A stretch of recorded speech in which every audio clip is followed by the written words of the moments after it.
he could only have been created by one man.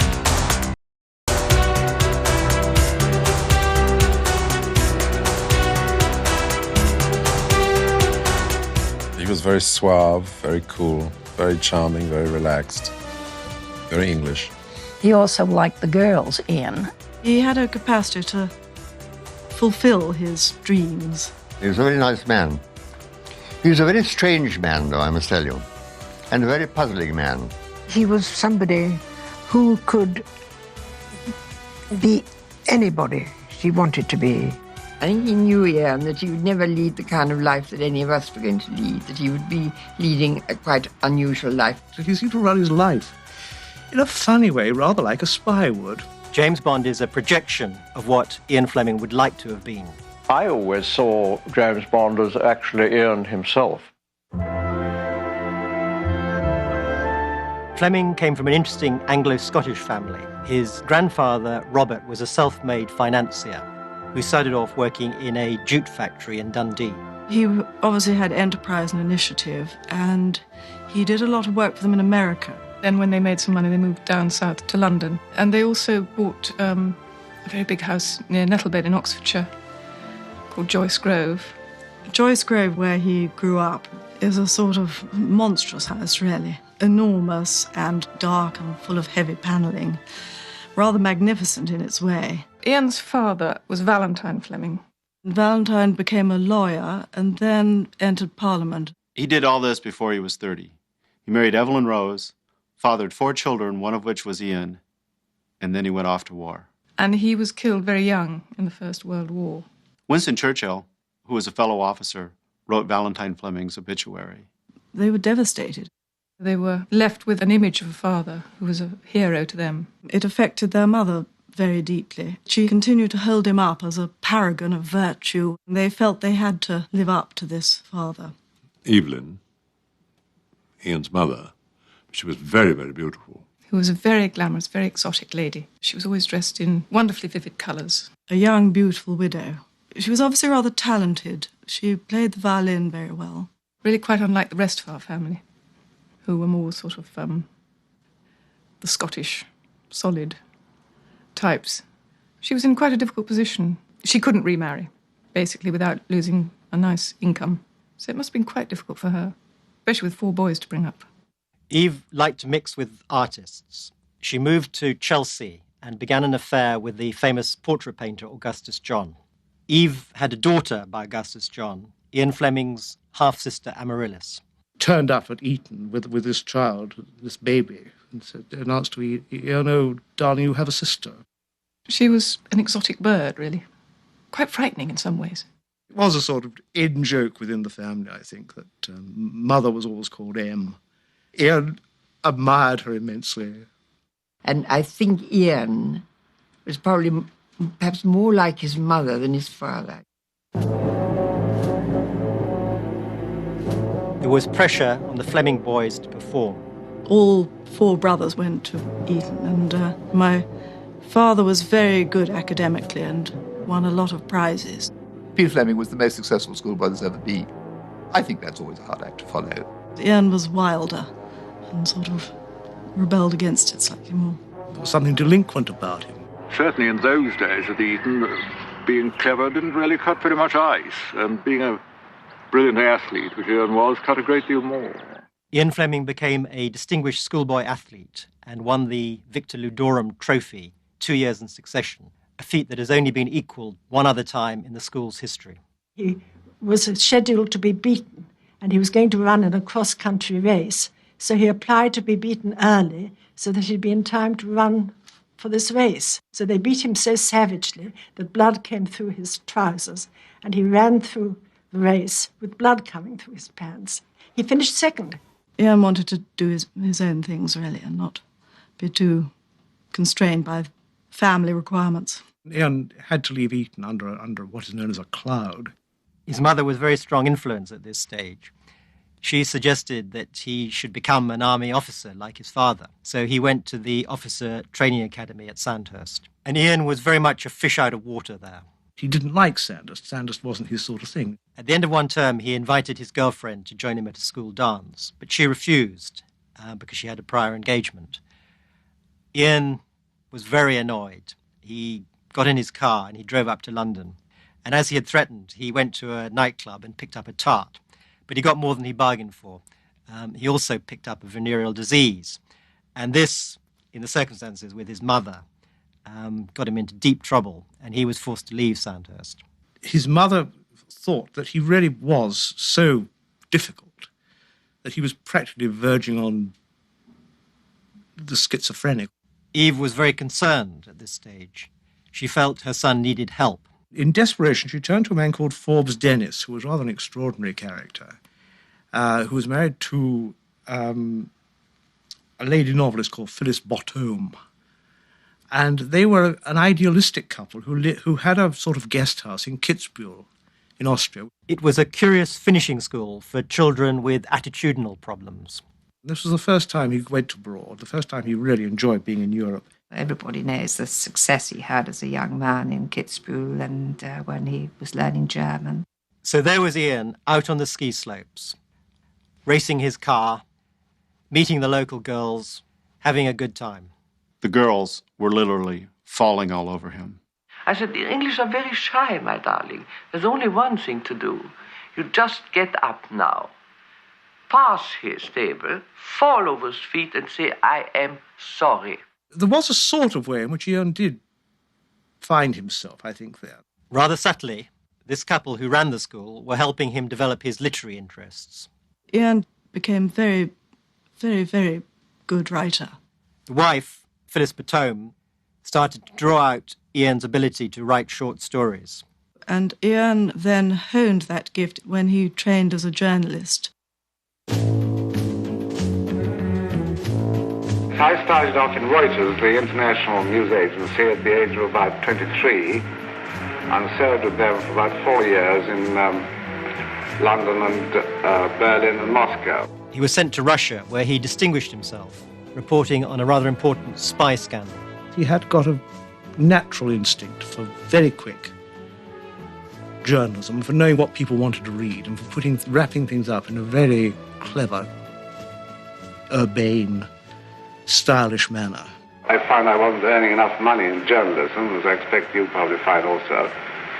And I went into the city to try and make some more. He was described as the world's worst stockbroker. He used to like taking clients out to lunch at the Savoy and that sort of thing.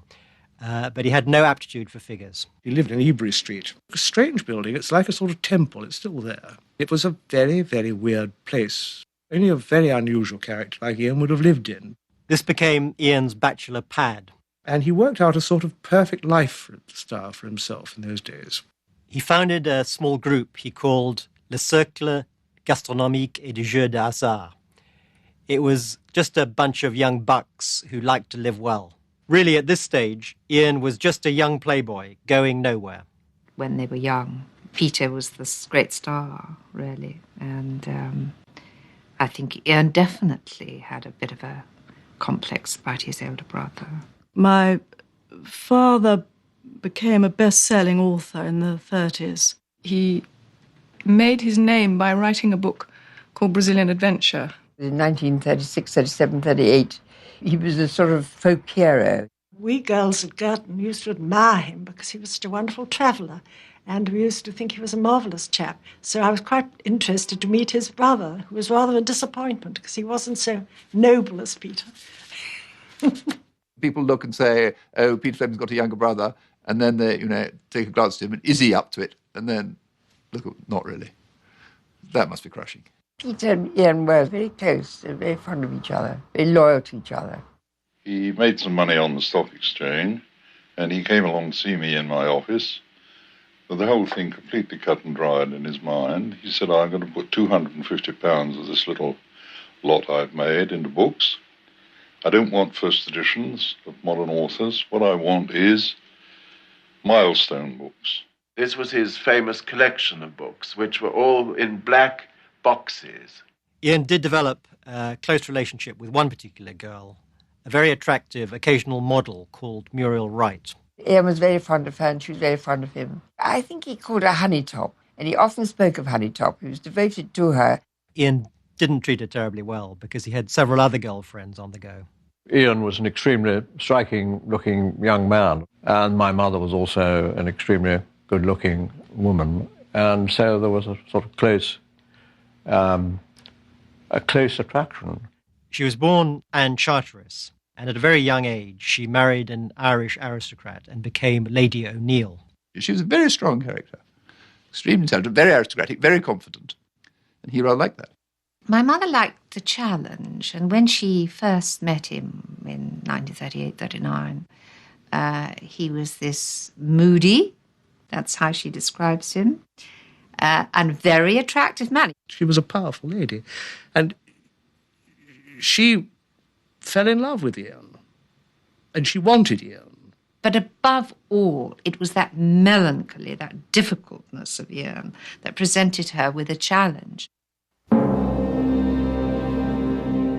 I think a lot of his peacetime life did bore him terribly. The war simply took him away from all that and put him back into his cloak and dagger world he'd always wanted to be in. I served in naval intelligence as personal assistant to the director of naval intelligence throughout the war under two directors. It was a very, very important role in many ways. He was a combination of an ideas man and a fixer. It suited him because he could suddenly become the sort of man who spun elaborate plots. And Ian had a flaring imagination. I had great fun. I went around the world twice and got involved in a lot of escapades, which were very exciting at the time. Early on in the war, Ian Flemming was sent to Paris on a mission. While he was there, France began to fall, and everybody had to flee. When Ian Flemming got to Bordeaux, it was chaos there. Everybody was congregating there. And Ian Flemming took control of the situation. He put himself in charge and sorted everything out. The last night they were there, Ian Flemming and a fellow officer went to the best restaurant in town. The owner, realizing everything was falling apart, went down to his cellar and brought up his finest wines. And there, on the fall of France, Ian Flemming sat in the best restaurant in town, sipping the finest wine. It was a classic Ian Flemming moment. It was the perfect sort of apprenticeship for a thriller writer. I went with my director, Admiral Godfrey, to Washington in plain clothes before America came into the war. On our first night in Lisbon, we talked to some of our Secret Service chaps there, and they said, well, if you want to see these agents of the Abwehr, as it was called then, you'll find most of them gambling in the casino at Estoril. And I suddenly had the brilliant idea that I would take on these Germans and strip them of their funds, thus making a small dent in the secret treasury of the Abwehr. So I sat down at the table and bonkoed one of the Germans once, lost. And I bonkoed him again, lost again, bonkoed him for the third time, and I was cleaned out. So that wasn't a very successful exploit, but it was on the basis of this real-life episode that I based the big gambling scene in Casino Royale. I was immediately attracted by his sense of fun and adventure and his whole makeup of a child. He loved the bazaars. He loved also the bazaar. He had no inhibitions, no shyness, a good sense of humor. Ian was a youngish, good-looking Navy officer who was doing a great job, and his senior officers thought highly of him. But he wasn't quite so successful with the younger officers. That may have been perhaps because they rather envied him. So, of course, people lower down would be jealous. They envied him his apparent freedom. Ian was the chocolate sailor, the man who sat behind the desk in room 39. He always wanted to do a great act, a daring act, something unusual, something wild, something brave, like his father had. But something about him made it impossible for him to do so. Nothing could be farther from the truth.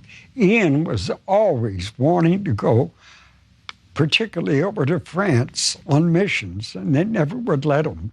I knew Flemming from the Admiralty in the Second World War. He was in charge of, sending most people behind the lines. In fact, if you could speak French, he'd send you to France, drop you by parachute, and you get gobbled up by the Gestapo. Flemming ran the 30 Assault Unit. And they were nicknamed Ian's Red Indians. Flemming created this group. He helped train the commandos and he planned their missions. Ian's Red Indians gathered valuable intelligence which was delivered back to Room 39. Once when we were lunching out during the war, I said, just by way of making conversation, have you thought at all what you're going to do after the war? You know, it was all there what Ian was going to do eventually, I think. He seemed to live two lives. One during the daytime when he was working here, and the other at night time when he went out into the social world. Never been a problem for him finding a girl. I think quite a few of us thought how lovely it would be to have Ian Flemming marry you, knowing perfectly well it would never, ever work. Ian would never be without a woman if he felt like it. His girlfriend, Muriel Wright, became a dispatch rider for the Admiralty. I often saw her in the streets. She'd go by, and she always, when she passed by, I think she thought I was after Ian. Ian used to have her do errands for him, like go pick up his handmade cigarettes. This, in fact, was the last errand she ever did for him. Towards the end of the war, I can't remember which particular little bombing it was, but a bomb fell and killed her in that news house. It happened one morning. It was just one of those sort of strange things, you know. He had to go identify the body. Well, we'll never know what Ian felt about that. I have no idea. Flemming lost his father in World War I. Earlier in World War II, his brother was killed. He had to send men on missions that did not come home. I think all of this had an impact on his life. The other woman in Ian Flemming's life was Lady Anne O'Neill. During the war, Anne's husband, Lord O'Neill, went off to fight. She was left at home having an affair with Ian Flemming. We had this little cottage in a village called Buscott, and Ian was a very frequent visitor. At the same time, she was romancing a newspaper heir, Esmond, the future Lord Rothermere. Both Lord O'Neill and Esmond were good friends of Ian's. It was obviously a complicated situation. Then, tragically, in 1944, Lord O'Neill was killed in battle in Italy. When Anne received the telegram, Ian was visiting her at Esmond Rothermere's country home. Anne was left with an opportunity to choose between her two lovers. She married Lord Rothermere, enormously rich, grand press baron. She might never have married him at all, I don't think, if Ian had just asked her. He never really wanted to be involved in anything which would tie him down, which would inhibit his freedom. The day before she married Lord Rothermere, she met Ian Flemming and went for a walk in the park with him. And she told him about her impending marriage. And she later told a friend that if Ian Flemming, even at that stage, had said, "Stop, I want to marry you," she would have broken off her engagement and she would have married him rather than Rothermere. There was one other important thing that happened to Ian during the war. Ian went with Ivor Bryce to an Anglo-American naval conference in Jamaica. Still a sort of rural Caribbean paradise. Flemming fell in love with Jamaica. He said, when the war is over, I'll never again spend a winter in England. In 1945, the war ended. Flemming was offered a job with Kemsley newspapers. He set up the Kemsley Foreign Service. Ian received a good salary, but more importantly, he had it written into his contract that he would have 3 months' holiday every year. Of course, he wanted these 3 months off to spend in Jamaica. My uncle, I believe, introduced him to the property, and he loved it and bought it. It used to be a donkey racecourse. It was literally in the bush. He was the one person who would have actually realised there was this little bay which would make a perfect place to build a house. Ian called the house after a naval intelligence operation that he'd masterminded during the war, Operation Goldeneye. What I liked about it was that it was extremely simple. Ian didn't waste much time on the comforts of life.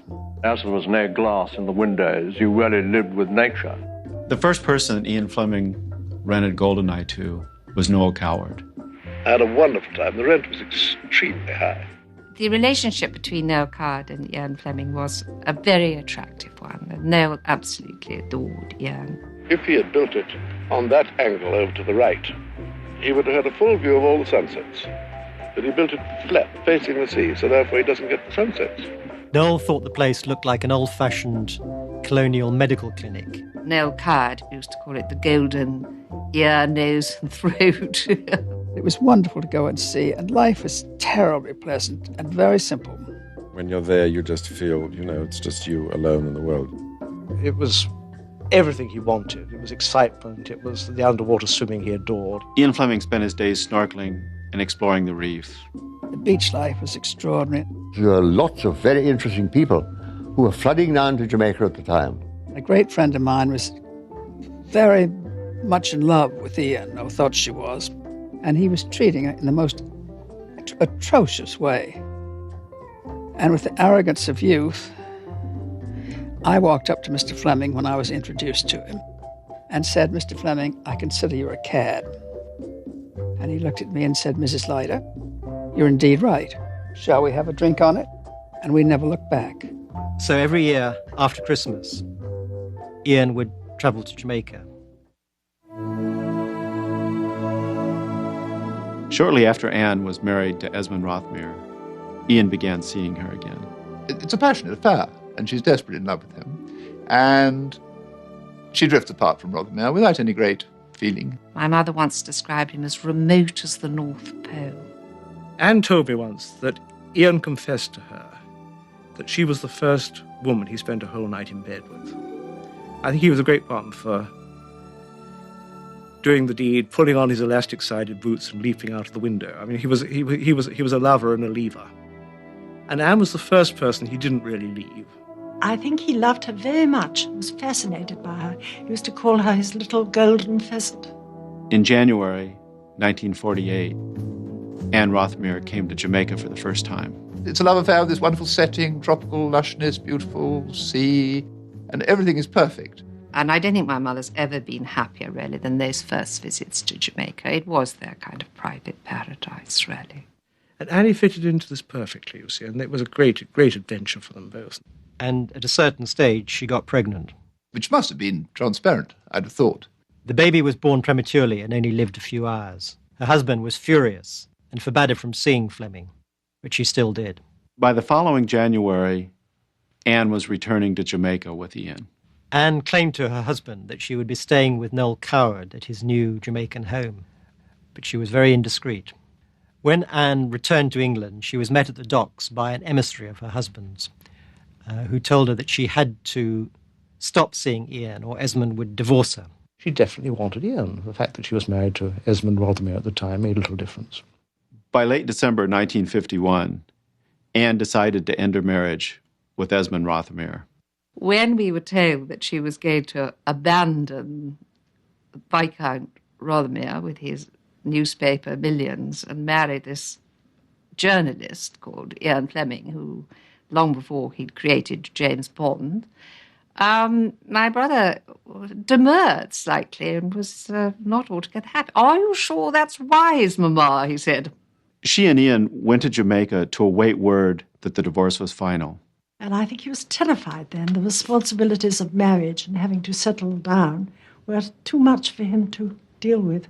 My mother used to say, marrying me gave Ian peace of mind, and therefore he started to become a real writer, not just a journalist. And Ian always used to say, "Well, I had to think of something to do to get away from your mother after I married her." In fact, writing a spy thriller was not an instant decision. Ian had been thinking about it for some time. He once described it as being the equivalent of digging a large hole in the garden.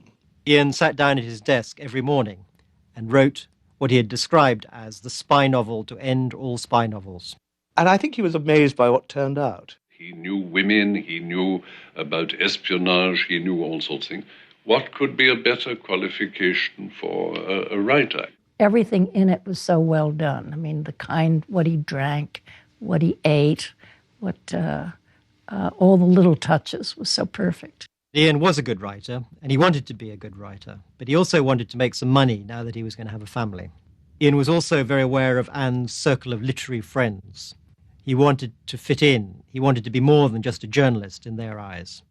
I wanted to find a name which wouldn't have any of this romantic overtones like Peregrine Carruthers or whoever it might be. I wanted a really flat, quiet name. And one of my Bibles out here is James Bond's Birds of the West Indies. And I thought, well, now, James Bond, now that's a pretty quiet name. And so I simply stole it and used it. Ian Fleming was the ultimate bachelor. He lived a lifestyle of adventure and intrigue. Now he was afraid that all this was going to change. He invented James Bond, through which he could live this life forever. It was not until late March that Anne's divorce papers arrived. When they did, the couple got married immediately. It was a fairly hysterical occasion. Mongoose dig about the sunken garden, a mongoose murmur, oh my, and no more frig about, I beg your pardon, things are changing at Golden Eye. Apparently, the man who married them had the most terrible bad breath. And so they had to turn their faces away when they said, I do, I do. And then they had a terrific sort of marriage feast. I was so unnerved by the whole experience that I tied a shoe onto my own car and drove home. Ian concocted this flaming rum drink called Old Man's Thing. Noel composed this famous calypso. No more waffle and daily mail in Annie Rothermer's Madame F.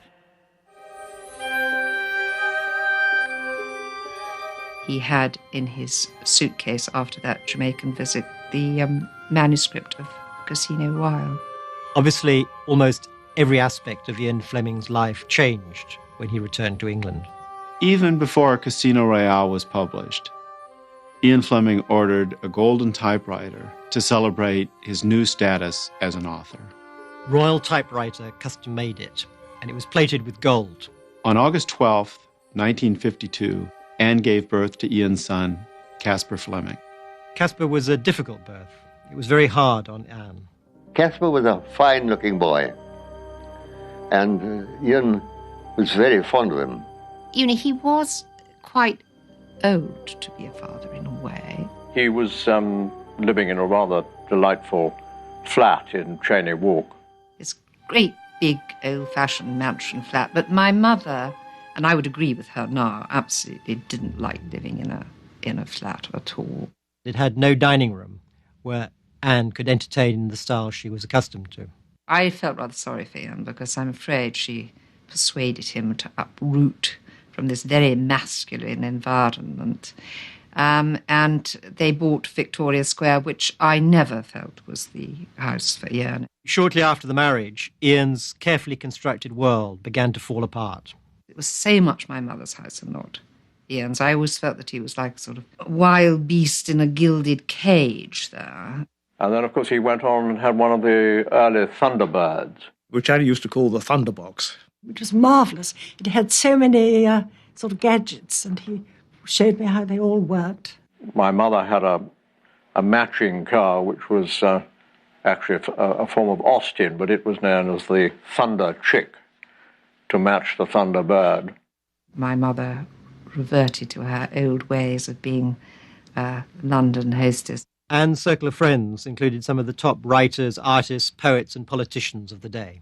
She, at dinner parties, was like a conductor. She loved conversation. A lot of Annie's friends were literary figures. Although this might sound quite close to the sort of thing Ian Fleming would like, it wasn't. He was not happy with these people. He took to coming round and having dinner with us in order to escape his wife's dinner parties. You couldn't get to his bedroom without going through the drawing room, where these people would very likely be. And Ian would be creeping up the stairs to get to the top of his house where his room was, hoping, I suppose, that nobody would see or hear him. They all said, almost all literally, said rather defiantly, as if it was an unusual position, I liked Ian, I really liked Ian, but that's not what he felt. They were very sharp-witted and amusing, and they used to tease him and sort of jeer at him. The social aspect was only one part of the complex dynamic of Ian and Anne's marriage. He always used to say to me, I am symmetry, she is chaos. Part of Ian liked to set routine. She was capable of sudden, rash actions. He liked to eat the same meals at the same restaurants.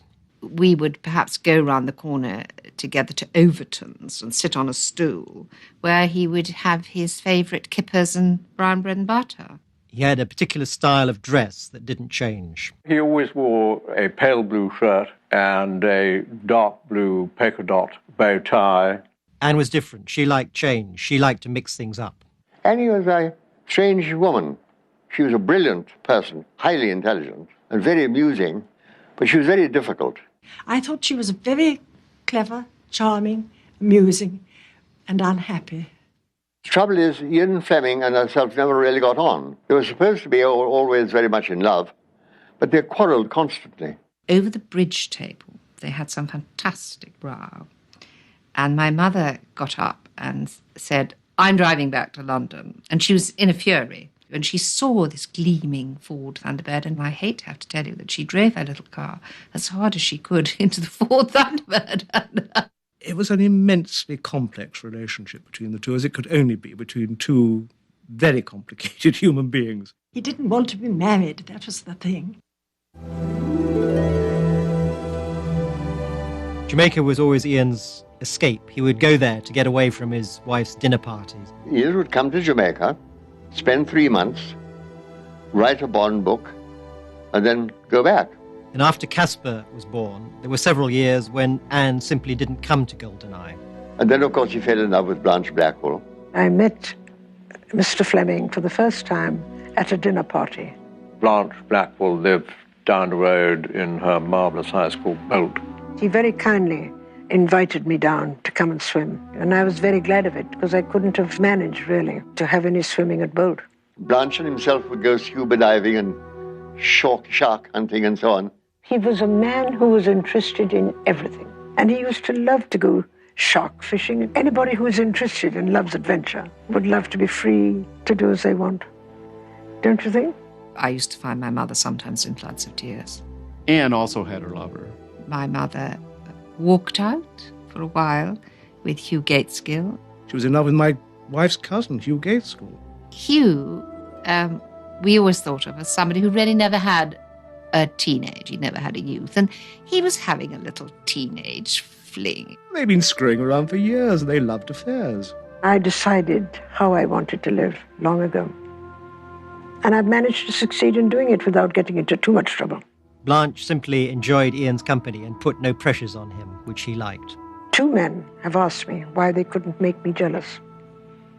And my answer is, you don't owe me anything.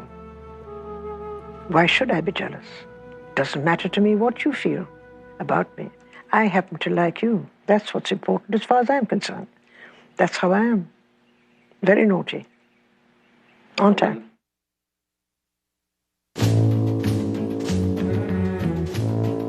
The Bond books were an instant critical success in Britain.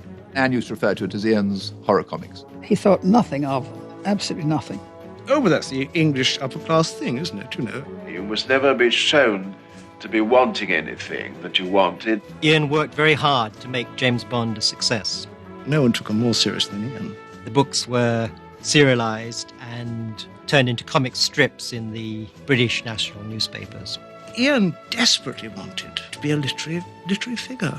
In 1956, Ian took on an agent, Peter Jansen Smith, to deal with his foreign rights. I made my first sale for him on the telephone. It was that same year the British Prime Minister, Sir Anthony Eden, came to stay at Goldeneye. And suddenly the whole takeoff of this thing was unbelievable. And he was published in France and Italy and Germany and Sweden, Norway, Denmark, Spain. He came to the attention of the American public after the new American Library started publishing his books as paperbacks in the late 1950s. He'd been, I think, noticed by Playboy magazine.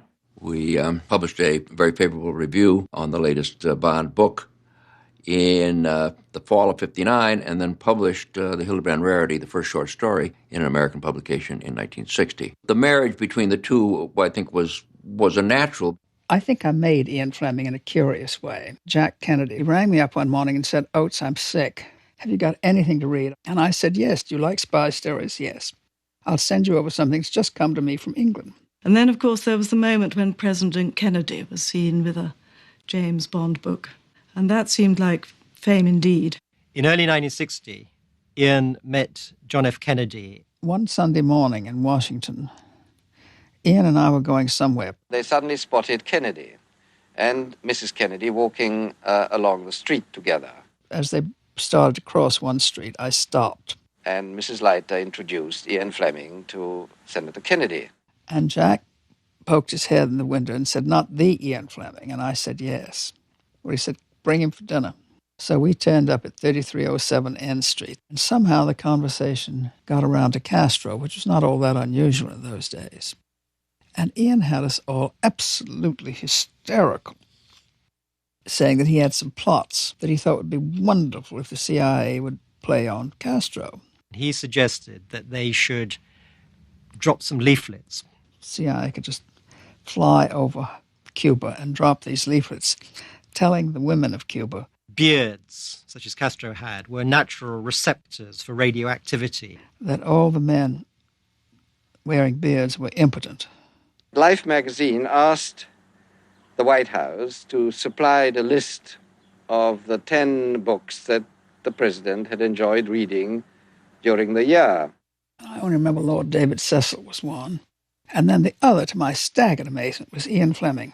In just under 5 years, Fleming's name had been linked with both the British Prime Minister and the American President. That certainly had an impact. The orders started to pour in. The printings became more frequent. I can remember being in Victoria Square when Ian met Sean Connery. I mean, I was present at this famous encounter. And whatever else has been said about this, my memory is of Ian being pleased with the choice and thought they'd got the right man. Dr. No opened in England several months before it opened in the United States. So I saw it at the Playboy Mansion. It made a big impression. I felt that it was going to be a big winner. There was a big increase in sales after the film. He never dreamt it would be such a success. I think my mother became quietly rather proud of him. Well, I think it's the great ironic story of all time. Here's this guy who all his life had longed for money, longed for success. But it came just at the wrong time. He had his first heart attack in April 1961. Even after his heart attack, he wanted to live the kind of life that he always wanted to live. And he said, I would rather smoke and drink and live less life. He couldn't enjoy the razzmatazz. He couldn't enjoy the whole thing. The smoking and the drinking went on, and he got more and more red in the face, and his concentration span went. After about 5 minutes, he would say, well, it's all absolutely marvellous. I'll sign anything that you send along. I'm so pleased that Ian did live to see the great, great excitement. Ian's relationship with Anne in his last years was deeply tragic. She would look at him and want to help him, but she couldn't. She did look after him then, and it was all very sad. Whatever went on in their marriage, she had loved him enormously. It was a very, very strong relationship, which, as I say, I think probably went right back into the middle of the 30s. He was looking forward to being elected captain of the Royal St. George's Golf Club. On 11th August, the Flemings had dinner with an old friend at Sandwich. At the end of the meal, Ian was taken ill with heart problems, and he died very early the next morning. I think it was his old friend who's a great chum of his called Selby Armitage. He said, Ian, all your life you wanted success. Now at last you've got it. What is success really like? Ashes, dear boy, ashes. Of course, there are many different kinds of thriller writers and many different kinds of thrillers. And I just have my particular line of country. It had a very contemporary edge to it. It had a style in terms of good living.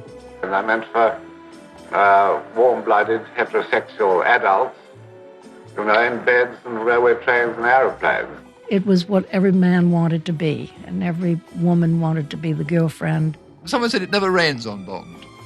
The weather is better, it's brighter, it's exhilarating. He was very good at this fast action, wasn't he? He kept you hooked. You had to see what was going to happen next. There was never an unnecessary word. Ian was one of those few writers who managed to create a unique world. He used his experience as an officer in naval intelligence, but gave it his own imaginative spin. Although he would say, I'm not in the Shakespeare stakes, deep down in his heart, I think he thought he was a good writer. And he was a good writer. As an individual, he was both hard and romantic, old-fashioned and innovative. Some of the best spy stories, I suppose, that have ever been written. Ian Fleming is gone, but his legacy lives on. I think you got the point.